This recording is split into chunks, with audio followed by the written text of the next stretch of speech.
Worship His majesty. Unto Jesus be all glory, power, and praise.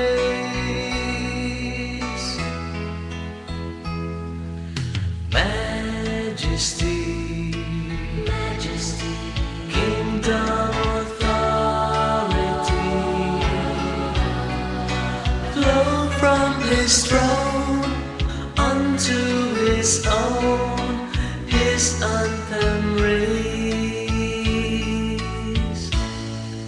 So exalt, lift up on high the name of Jesus. Magnify, come glorify Christ Jesus the King.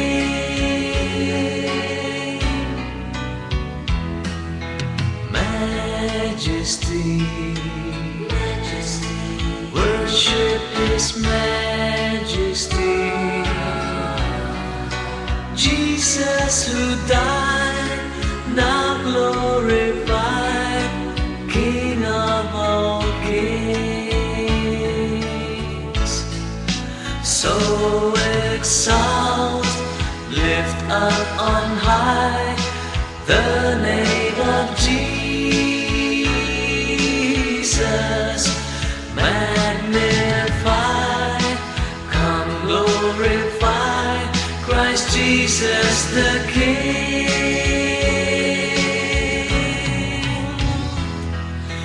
Majesty, majesty, worship His majesty. Jesus who died, now glorified, King of all kings. Jesus who died, now glorified, King of all kings.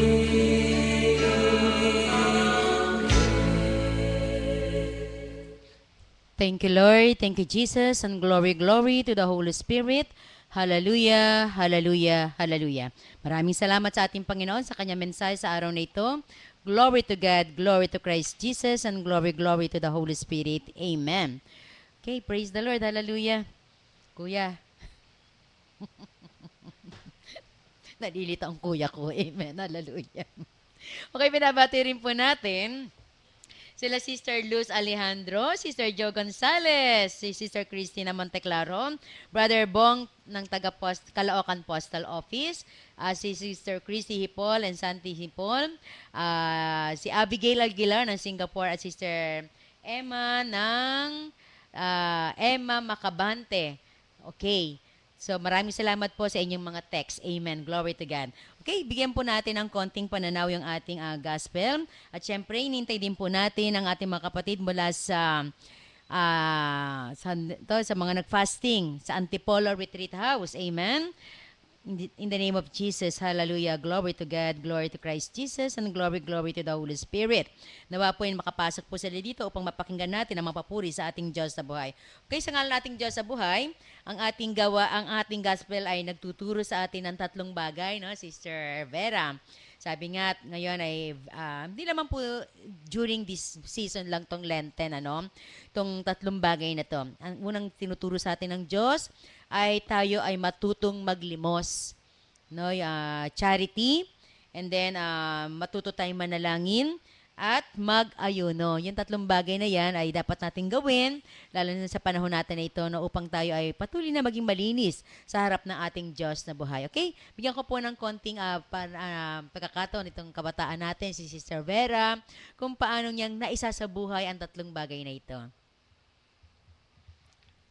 Isang mapagpalang hapon muli sa ating Panginoong Diyos, sa Banal na Espiritu Santo, sa ating mahal na Ina, at sa lahat ng anghel at mga banal sa langit, sa lahat po ng nakikinig at nanonood ng ating radio program, sa inyo Sister Early, muli po, good afternoon. Ganang hapon. Ayan. Yung tinuturo nga po dito ng ating Panginoon is yung charity, sabi nga po ni Sister Early, charity, prayer, at saka po yung fasting. Um, Isa po kasi sa mga naging example nung gospel natin ngayon is si Mother Mary. Sa mga meron kasi akong librong binabasa, nandoon yung kanyang nandun yung, kumbaga yung life of Mary. At sinasabi nga doon yung, sabi nga dito sa gospel, pag-ingatan ninyo na huwag maging pakitang tao lamang ang paggawa ninyo ng mabuti. Kapag ganyan ang ginawa ninyo, wala kayong matatamong gantimpala buhat sa inyong amang nasa langit. Sinasabi nga na lahat ng papuri at pasasalamat ay dapat ibalik natin sa ating Panginoong Diyos. Kung meron man siyang mga biyaya at pagpapala sa atin na nakikita ng ibang tao, dapat mas ibalik natin yung papuri sa ating Diyos. Katulad ng ating mahal na ina, nung mga panahon nila, marami yung humahanga sa Kanya dahil dun sa pinapakita niyang faith kay Jesus at saka sa ating amang nasa langit.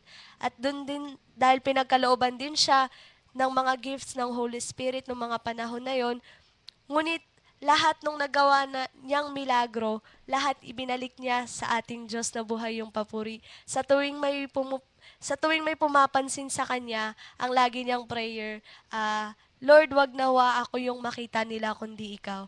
Sana sa atin pong lahat, tayo na gumagawa ng mabuti, wag na nating hintayin na matanyag pa yung ating pangalan sa nagagawa lang tayo ng mabuti dahil lang gusto natin na mapansin tayo o mapuri tayo ng tao, bagkus ibalik natin yung papuri sa ating Panginoon. Sabi nga, halos, kung tama po ako, 3 beses yata ang sinabi dito na ang yung ating Ama na hindi natin nakikita, na nakakakita ng ating ginagawa ng lihim, siya na mismo yung magbibigay ng gantimpala para doon sa mga kabutihan na ginawa natin. Sa panalangin man, sabi nga, alam na ni Lord kung ano yung kailangan natin, bago pa man nating sabihin sa Kanya, kaya nga binigyan niya tayo ng prayer, yung Our Father, na nandito nga yun lahat.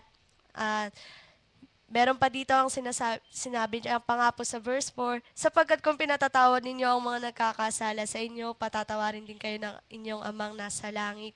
Ayun, ang laging naririnig ko sa ating head servant, lagi niyang sinasabi, magpatawad kayo bago niyo ma-receive yung Holy Spirit, yung kagalingan sa inyong mga kasakitan at yung pagpapala sa inyong buhay. Patawarin niyo yung mga taong nagkasala sa inyo. Kaya kasama po yun sa prayer na kung mananalangin tayo, dapat po wala po tayong galit sa ating puso at na-release natin lahat yon sapagkat ang gusto ni Lord, mahalin natin yung kapwa natin at patawarin natin sila ano man yung naging pagkakasala nila. At doon naman po sa pagfa-fasting, sabi nga, kumbaga, yung summary nung sa verse 16 hanggang 18 is, huwag mong ipahalata na nagfa-fasting ka. Kasi yung dati, yung mga tao, kapag nagfa-fasting sila, parang nakikita na mapagpaimbabaw lang yung kanilang pagfa-fasting kasi parang gusto nila na maipakita sa mga tao. Pero sabi nga ang mga lingkod ng Diyos, mababa ang loob. Kaya alam na natin na kung hindi man natin ipaalam sa lahat na ganon, si Lord yung nakakaalam ng higit sa lahat ng mga ginawa natin.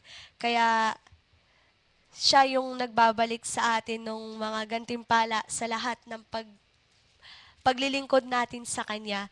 Bagamat, sabi nga, even yung mga prayer natin na hindi natin alam na kailangan natin, binibigay ni Lord nang hindi natin nalalaman na hindi mo man hingin, pero magugulat ka na lang, andyan na yung biyaya ni Lord dahil, yun nga sabi sa paglilingkod natin, hindi tayo sumusuntok sa hangin, bagkus yung ating pinaglilingkuran na Diyos ay mahabagin at mapagmahal sa ating lahat.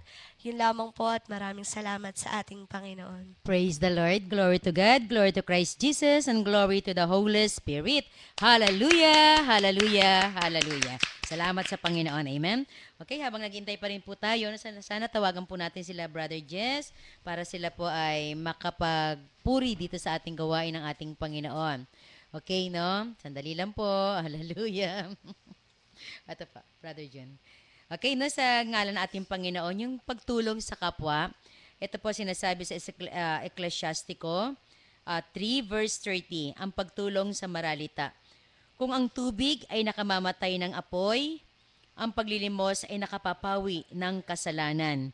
Ang gumagawa ng mabuti sa kapwa ay naghahanda para sa kinabukasan, sapagkat pag siya naman ang nagipit, mayroon siyang masasandalan.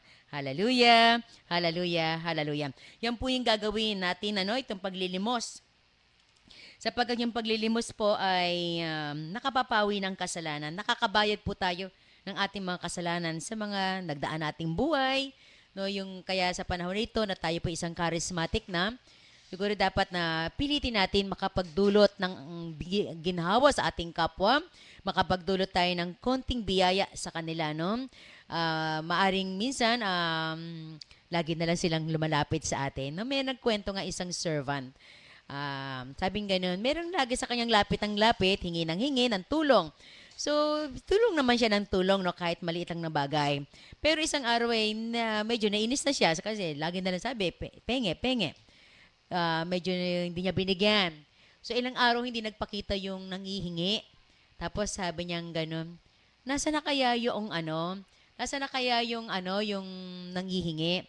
So, namimiss din po niya yung nangihingi. Amen? Glory to God. Glory to Christ Jesus and glory to the Holy Spirit. Amen. Okay, nandiyan na po sila. Okay, sige po. Okay, nandiyan na po yung mga taga-Antipolo. Okay, magandang hapon po. Hello, Sister Ernie. Magandang hapon po. Okay, sino po sila?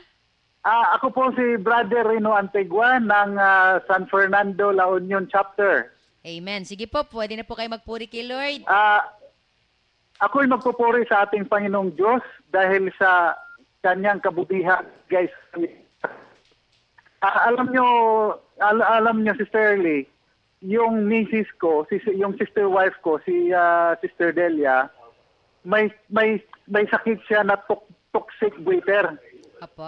Ngayon, pinapacheck up namin yan sa Baguio City, sa isang espesyalista ng doktor sa goiter. So, kinonfirm talaga sa amin ng doktor na may cancer siya, may toxic goiter siya. So, sa madaling sabi, binigyan siya ng gamot, pero ang nangyari, nangihina yung misis ko at lalong bumibilis ang palpitation ng puso niya. So nagkakataon naman na ito sila Sister Fe Garcia pumunta sa bahay. Inano sa amin yung Mama Mary. So sa madaling sabi, tinanggap namin. So ngayon, nag-a-attend kami ng 3 sunod-sunod na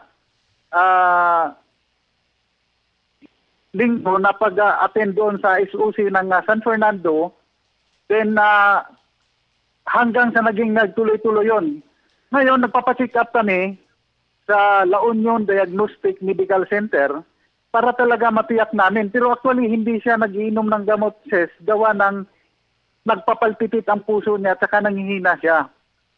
Salamat at sa awa ng Diyos, talagang nagpata T3, T4 at saka TCS kami. Lahat ay puro negative yun. Kaya ako'y magpapasalamat, ako'y magpupuri sa ating Panginoong Diyos. Dahil hanggang ngayon, magta-3 taon na kami ngayong August, ay kami lahat ng pamilya ay